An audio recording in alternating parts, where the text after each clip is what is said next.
लोकसभा निवडणुकांचं 4 टप्प्यांचं मतदान संपल्यानंतर आता कुणाला किती जागा मिळणार यावरनं दावे प्रतिदावे सुरू झाले।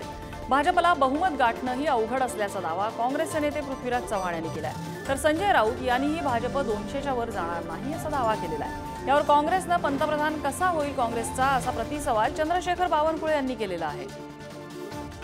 वाराणसीमध्ये सुद्धा त्यांना विजयासाठी झगडावं लागेल अशी परिस्थिती आहे। मोदींचं देवत्व संतत्व सगळं संपलेलं आहे आणि यापुढे नरेंद्र मोदी हा अध्याय देशाच्या राजकारणातून संपलेला असेल। बहुमत काय साधं बहुमत जरी मिळालं तरी फार तेही मिळत नाही त्यांना। भारतीय जनता पक्ष 200च्या वर जात नाही आणि त्यांचे मित्र पक्ष 30-32 मिळून 230च्या वर यांची गाडी अडते।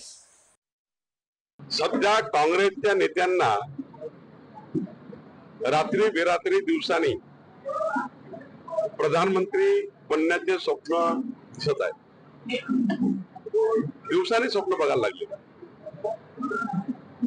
जे 240 जागा लढवत आहेत ते कसे प्रधानमंत्री होऊ शकतात, ते कसे देशाचं नेतृत्व करू शकतात। 272 सीट निवडून यावी लागतात प्रधानमंत्री बनण्याकरता। आणि जी पार्टी 240च्या वर लढत नाही, पृथ्वीराजजी जरा तुमचा आकडा बघून घ्या आणि महाराष्ट्रात तुमचा सुपडा साफ होणार आहे।